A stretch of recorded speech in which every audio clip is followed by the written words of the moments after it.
Doctor Salim ने पक्षियों की दुनिया में बर्ड वॉचिंग को लेकर उल्लेखनीय कार्य किया है। दुनिया के बर्ड वॉचर्स को भारत के प्रति आकर्षित भी किया है। मैं हमेशा से बर्ड वॉचिंग के शौकीन लोगों का प्रशंसक रहा हूं। बहुत धैर्य के साथ वो घंटों तक सुबह से शाम तक बर्ड वॉचिंग कर सकते हैं, प्रकृति के अनूठे नजारों का लुत्फ उठा सकते हैं और अपने ज्ञान को हम लोगों तक भी पहुंचाते रहते हैं। भारत में भी बहुत सी बर्ड वॉचिंग सोसाइटी सक्रिय है। आप भी जरूर इस विषय के साथ जुड़िए। मेरी भागदौड़ की जिंदगी में मुझे भी पिछले दिनों केवड़िया में पक्षियों के साथ समय बिताने का बहुत ही यादगार अवसर मिला।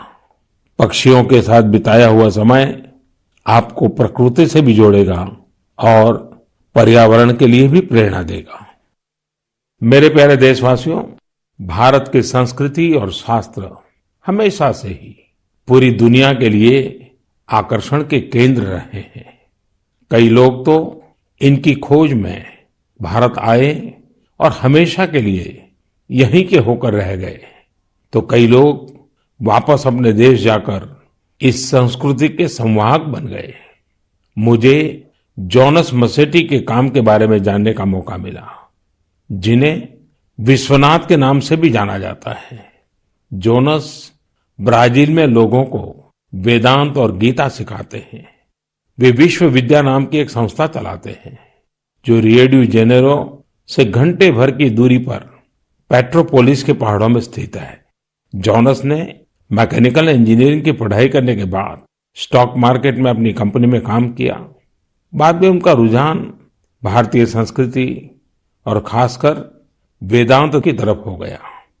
स्टॉक से लेकर के स्पिरिचुअलिटी तक वास्तव में उनकी एक लंबी यात्रा है। जोनास ने भारत में वेदांत दर्शन का अध्ययन किया और 4 साल तक वे कोयम्बतूर के आर्ष विद्या गुरुकुलम में रहे। जोनास में एक और खासियत है, वह अपने मैसेज को आगे पहुंचाने के लिए टेक्नोलॉजी का प्रयोग कर रहे हैं। वह नियमित रूप से ऑनलाइन प्रोग्राम्स करते हैं। वे प्रतिदिन पॉडकास्ट करते हैं। पिछले 7 वर्षों में जोनास ने वेदांत पर अपने फ्री ओपन कोर्सेज के माध्यम से 1.5 लाख से अधिक स्टूडेंट्स को पढ़ाया है। जोनास न केवल एक बड़ा काम कर रहे हैं, बल्कि उसे एक ऐसी भाषा में कर रहे हैं जिसे समझने वालों की संख्या भी बहुत अधिक है। लोगों में इसको लेकर काफी रुचि है कि कोरोना और क्वारंटाइन के इस समय में वेदांत कैसे मदद कर सकता है। मन की बात के माध्यम से मैं जोनास को उनके प्रयासों के लिए बधाई देता हूं और उनके भविष्य के प्रयासों के लिए शुभकामनाएं देता हूं। साथियों, इसी तरह अभी एक खबर पर आपका ध्यान जरूर गया होगा। न्यूजीलैंड में वहां के नवनिर्वाचित एमपी डॉक्टर गौरव शर्मा ने विश्व की प्राचीन भाषाओं में से एक संस्कृत भाषा में शपथ ली है। एक भारतीय के तौर पर भारतीय संस्कृति का ये प्रसार हम सबको गर्व से भर देता है। मन की बात के माध्यम से मैं गौरव शर्मा जी को शुभकामनाएं देता हूं। हम सभी की कामना है कि वो न्यूजीलैंड के लोगों की सेवा में नई उपलब्धियां प्राप्त करें। मेरे प्यारे देशवासियों, कल 30 नवंबर को हम श्री गुरु नानक देव जी का 551वां प्रकाश पर्व मनाएंगे। पूरी दुनिया में गुरु नानक देव जी का प्रभाव स्पष्ट रूप से दिखाई देता है। वैंकूवर से वेलिंगटन तक, सिंगापुर से साउथ अफ्रीका तक उनके संदेश हर तरफ सुनाई देते हैं।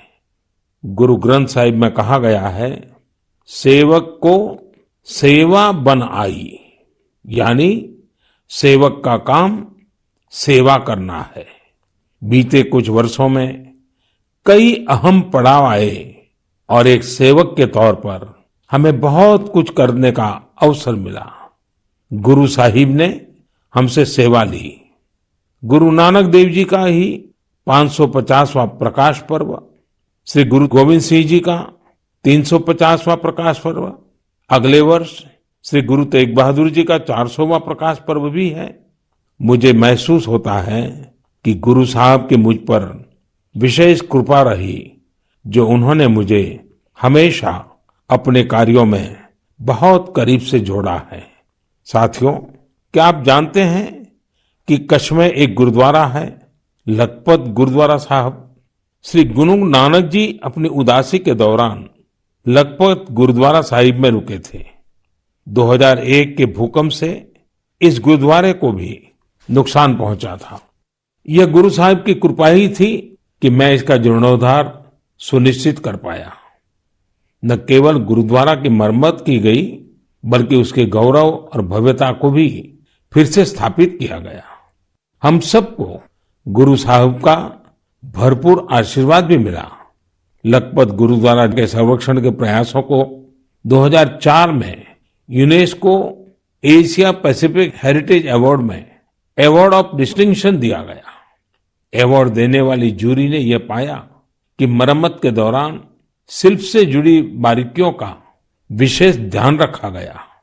जूरी ने यह भी नोट किया कि गुरुद्वारा के पुनर्निर्माण कार्य में सिख समुदाय की न केवल सक्रिय भागीदार रही, बल्कि उनके ही मार्गदर्शन में ये काम हुआ। लखपत गुरुद्वारा जाने का सौभाग्य मुझे तब भी मिला था जब मैं मुख्यमंत्री भी नहीं था। मुझे वहां जाकर असीम ऊर्जा मिलती थी। इस गुरुद्वारे में जाकर हर कोई खुद को धन्य महसूस करता है। मैं इस बात के लिए बहुत कृतज्ञ हूं कि गुरु साहब ने मुझसे निरंतर सेवा ली है। पिछले वर्ष नवंबर में ही करतारपुर साहिब कॉरिडोर का खुलना बहुत ही ऐतिहासिक रहा। इस बात को मैं जीवन भर अपने हृदय में संजोकर रखूंगा। ये हम सभी का सौभाग्य है कि हमें श्री दरबार साहिब की सेवा करने का एक और अवसर मिला। विदेश में रहने वाले हमारे सिख भाई बहनों के लिए अब दरबार साहिब की सेवा के लिए राशि भेजना और आसान हो गया है। इस कदम से विश्व भर की संगत दरबार साहिब के और करीब आ गई है। साथियों, ये गुरु नानक देव जी ही थे जिन्होंने लंगर की परंपरा शुरू की थी, और आज हमने देखा कि दुनिया भर में सिख समुदाय ने किस प्रकार कोरोना के इस समय में लोगों को खाना खिलाने की अपनी परंपरा को जारी रखा है। मानवता की सेवा की ये परंपरा हम सभी के लिए निरंतर प्रेरणा का काम करती है। मेरी कामना है हम सभी सेवक की तरह काम करते रहें। गुरु साहिब मुझसे और देशवासियों से इसी प्रकार सेवा लेते रहें। एक बार फिर गुरु नानक जयंती पर मेरी बहुत बहुत शुभकामनाएं। मेरे प्यारे देशवासियों, पिछले दिनों मुझे देश भर की कई यूनिवर्सिटीज के स्टूडेंट के साथ संवाद का, उनकी एजुकेशन जर्नी के महत्वपूर्ण इवेंट्स में शामिल होने का अवसर प्राप्त हुआ है। टेक्नोलॉजी के जरिए मैं आईआईटी गुवाहाटी, आईआईटी दिल्ली, गांधीनगर की दीनदयाल पेट्रोलियम यूनिवर्सिटी, दिल्ली की जेएनयू, मैसूर यूनिवर्सिटी और लखनऊ यूनिवर्सिटी के विद्यार्थियों से कनेक्ट हो पाया। देश के युवाओं के बीच होना बेहद तरोताजा करने वाला और ऊर्जा से भरने वाला होता है। विश्वविद्यालय के परिसर तो एक तरह से मिनी इंडिया की तरह होते हैं। एक तरह जहां इन कैंपस में भारत की विविधता के दर्शन होते हैं, वहीं दूसरी तरफ वहां न्यू इंडिया के लिए बड़े बड़े बदलाव का पैशन भी दिखाई देता है। कोरोना से पहले के दिनों में जब मैं रूबरू किसी इंस्टीट्यूशन के इवेंट में जाता था, तो ये आग्रह भी करता था कि आसपास के स्कूलों से गरीब बच्चों को भी उस समारोह में आमंत्रित किया जाए। वो बच्चे उस समारोह में मेरे स्पेशल गेस्ट बनकर आते रहे हैं। एक छोटा सा बच्चा उस भव्य समारोह में किसी युवा को डॉक्टर, इंजीनियर, साइंटिस्ट बनते देखता है, किसी को मेडल लेते हुए देखता है, तो उसमें नए सपने जगते हैं। मैं भी कर सकता हूँ, यह आत्मविश्वास जगता है। संकल्प के लिए प्रेरणा मिलती है। साथियों, इसके अलावा एक और बात जानने में मेरी हमेशा रुचि रहती है कि उस इंस्टीट्यूशन के अलुमनाई कौन है। उस संस्थान के अपने अलुमनाई से रेगुलर एंगेजमेंट की व्यवस्था है क्या? उनका अलुमनाई नेटवर्क कितना जीवंत है? मेरे युवा दोस्तों, आप तब तक ही किसी संस्थान के विद्यार्थी होते हैं जब तक आप वहां पढ़ाई करते हैं, लेकिन वहां के एल्यूमनाई आप जीवन भर रहते हैं। स्कूल कॉलेज से निकलने के बाद दो चीजें कभी खत्म नहीं होती हैं। एक, आपकी शिक्षा का प्रभाव, और दूसरा, आपका अपने स्कूल कॉलेज से लगाव। जब कभी एल्यूमनाई आपस में बात करते हैं तो स्कूल कॉलेज की उनकी यादों में किताबों और पढ़ाई से ज्यादा कैंपस में बिताया गया समय और दोस्तों के साथ गुजारे गए लम्हे होते हैं। और इन्हीं यादों में से जन्म लेता है एक भाव इंस्टीट्यूशन के लिए कुछ करने का। जहां आपके व्यक्तित्व का विकास हुआ है, वहां के विकास के लिए आप कुछ करें। इससे बड़ी खुशी और क्या हो सकती है। मैंने कुछ ऐसे प्रयासों के बारे में पढ़ा है जहां पूर्व विद्यार्थियों ने अपने पुराने संस्थानों को बढ़ चढ़ करके दिया है। आजकल अलुमनाई इसको लेकर बहुत सक्रिय है। आईआईटियंस ने अपने संस्थानों को conference centres, management centres, incubation centres जैसी कई अलग अलग व्यवस्थाएं खुद बनाकर दी हैं। ये सारे प्रयास वर्तमान विद्यार्थियों के लर्निंग एक्सपीरियंस को इंप्रूव करते हैं। आईआईटी दिल्ली ने एक एंडाउमेंट फंड की शुरुआत की है, जो कि एक शानदार आइडिया है। विश्व की जानी मानी यूनिवर्सिटी में इस प्रकार के एंडाउमेंट्स बनाने का कल्चर रहा है, जो स्टूडेंट्स की मदद करता है। मुझे लगता है कि भारत के विश्वविद्यालय भी इस कल्चर को इंस्टीट्यूशनलाइज करने में सक्षम है। जब कुछ लौटाने की बात आती है तो कुछ भी बड़ा या छोटा नहीं होता है। छोटे से छोटी मदद भी मायने रखती है। हर प्रयास महत्वपूर्ण होता है। अक्सर पूर्व विद्यार्थी अपने संस्थानों के टेक्नोलॉजी अपग्रेडेशन में, बिल्डिंग के निर्माण में, अवार्ड्स और स्कॉलरशिप शुरू करने में, स्किल डेवलपमेंट के प्रोग्राम शुरू करने में बहुत महत्वपूर्ण भूमिका निभाते हैं। कुछ स्कूलों की ओल्ड स्टूडेंट एसोसिएशन ने मेंटरशिप प्रोग्राम शुरू किए हैं। इसमें वे अलग अलग बैच के विद्यार्थियों को गाइड करते हैं, साथ ही एजुकेशन प्रोस्पेक्ट पर चर्चा करते हैं। कई स्कूलों में, खासतौर से बोर्डिंग स्कूलों की एल्यूमनाई एसोसिएशन बहुत स्ट्रांग है, जो स्पोर्ट्स टूर्नामेंट और कम्युनिटी सर्विस जैसी गतिविधियों का आयोजन करते रहते हैं। मैं पूर्व विद्यार्थियों से आग्रह करना चाहूंगा कि उन्होंने जिन संस्था में पढ़ाई की है, वहां से अपनी बॉन्डिंग को और अधिक मजबूत करते रहें। चाहे वह स्कूल हो, कॉलेज हो या यूनिवर्सिटी। मेरा संस्थानों से भी आग्रह है कि एल्यूमनाई एंगेजमेंट के नए और इनोवेटिव तरीकों पर काम करें, क्रिएटिव प्लेटफॉर्म्स डेवलप करें, ताकि एल्यूमनाई की सक्रिय भागीदारी हो सके। बड़े कॉलेज और यूनिवर्सिटीज ही नहीं, हमारे गांवों के स्कूल्स का भी strong, vibrant, active alumni network हो। मेरे प्यारे देशवासियों, 5 दिसंबर को श्री अरबिंदो की पुण्यतिथि है। श्री अरबिंदो को हम जितना पढ़ते हैं, उतनी ही गहराई हमें मिलती जाती है।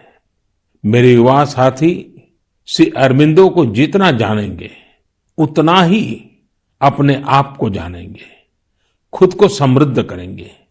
जीवन की जिस भाव अवस्था में आप हैं, जिन संकल्पों को सिद्ध करने के लिए आप प्रयासरत हैं, उनके बीच आप हमेशा से ही श्री अरबिंदो को एक नई प्रेरणा देते पाएंगे, एक नया रास्ता दिखाते हुए पाएंगे। जैसे आज जब हम लोकल के लिए वोकल इस अभियान के साथ आगे बढ़ रहे हैं, तो श्री अरबिंदो का स्वदेशी का दर्शन हमें राह दिखाता है। बांग्ला में एक बड़ी ही प्रभावी कविता है, छोईशु तो पॉयमोन तो आशे तुंग होते, दिसलाई काठी ताऊ आसे पोते, प्रोदीप्ति जालिते खेते, छूते जेते, किछुते लोग नॉय शादीन। यानी हमारे यहाँ सुई और दिया सलाई तक विलायती जहाज से आते हैं। खाने पीने सोने किसी भी बात में लोग स्वतंत्र नहीं है। वो कहते भी थे, स्वदेशी का अर्थ है कि हम अपने भारतीय कामगारों कारीगरों की बनाई हुई चीजों को प्राथमिकता दें।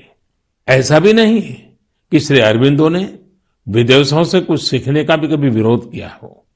जहां जो नया है वहां से हम सीखें। जो हमारे देश में अच्छा हो सकता है उसका हम सहयोग और प्रोत्साहन करें। यही तो आत्मनिर्भर भारत अभियान में वोकल फॉर लोकल मंत्र की भी भावना है। खासकर स्वदेशी अपनाने को लेकर उन्होंने जो कुछ कहा वो आज हर देशवासी को पढ़ना चाहिए। साथियों, इसी तरह शिक्षा को लेकर भी श्री अरबिंदो के विचार बहुत स्पष्ट थे। वो शिक्षा को केवल किताबी ज्ञान, डिग्री और नौकरी तक की सीमित नहीं मानते थे।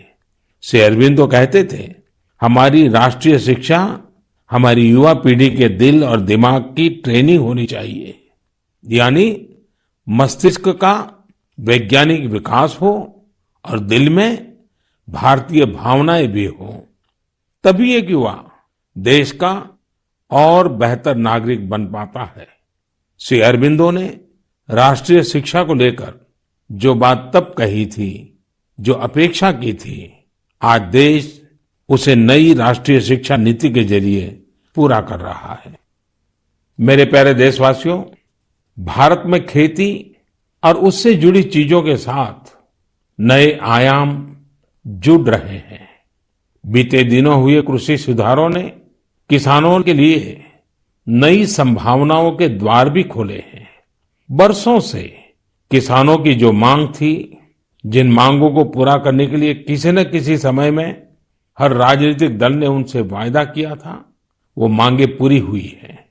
काफी विचार विमर्श के बाद भारत की संसद ने कृषि सुधारों को कानूनी स्वरूप दिया।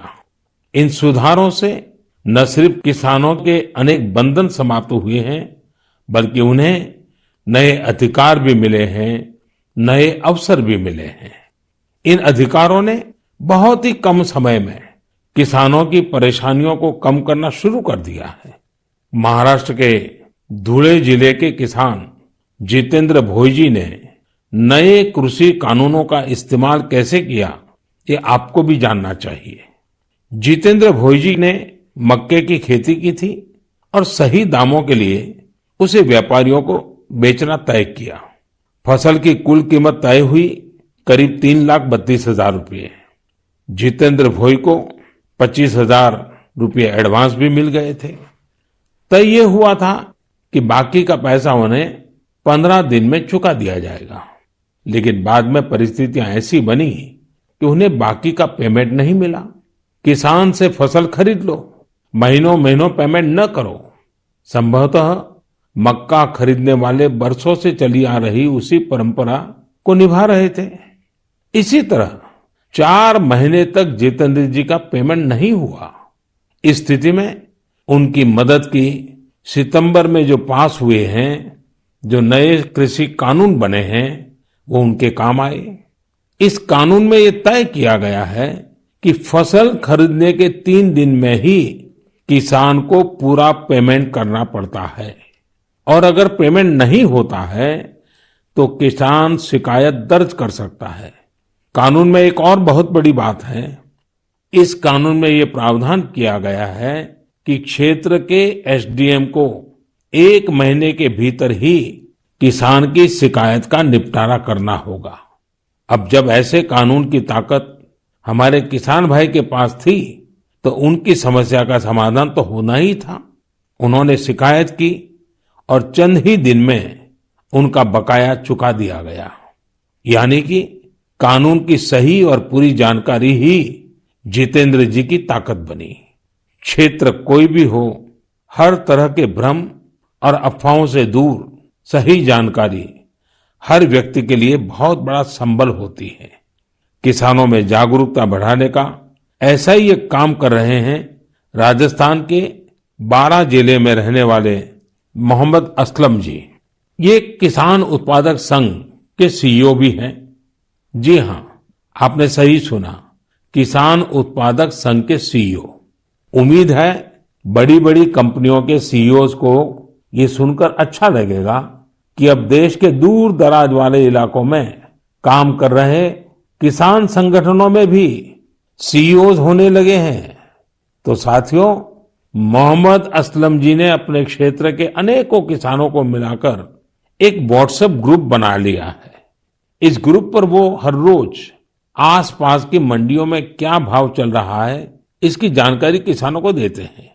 खुद उनका एफपीओ भी किसानों से फसल खरीदता है, इसलिए उनके इस प्रयास से किसानों को निर्णय लेने में मदद मिलती है।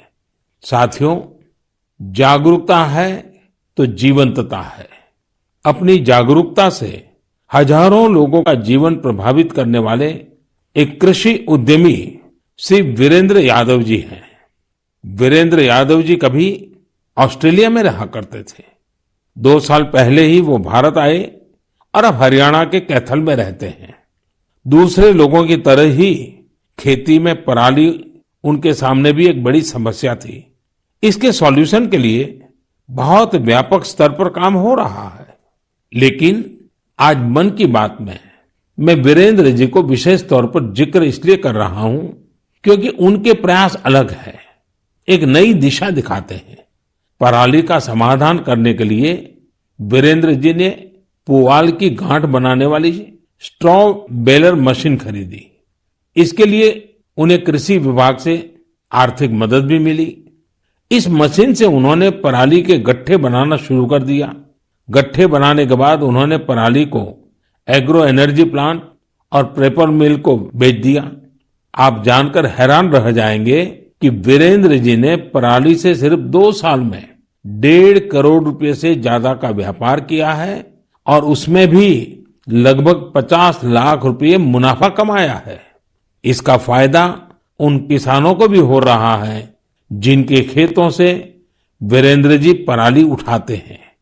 हमने कचरे से कंचन की बात तो बहुत सुनी है, लेकिन पराली का निपटारा करके पैसा और पुण्य कमाने का यह अनोखा उदाहरण है।